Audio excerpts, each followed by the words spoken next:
because Barrow and his Washington, D.C. buddies have wasted... To prove the point, outside groups have already invested $3 million in attack ads in the 12th district race. That's on both sides. Paid for by Americans for Tax Reform, which is responsible for the content of this advertising. Groups you may or may not have heard of, the Democratic Congressional Campaign Committee, are heavily invested in the outcome. So it all goes back to Citizens United, which allowed you kind of to bypass the candidate and buy your advertising direct. And then your message can be pretty outrageous in some cases. Bruce Mallard, a political science instructor at Armstrong, says Citizens United, which allows unlimited funding from political action committees, is resulting in even more negative ads. With Barrow and Anderson, it's just constant.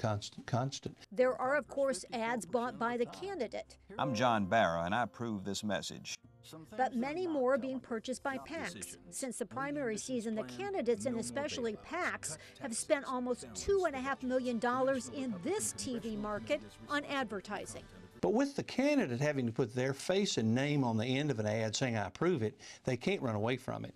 But with anything that comes outside that process, they really can say, well, this is an awful ad, but I don't have any control over it.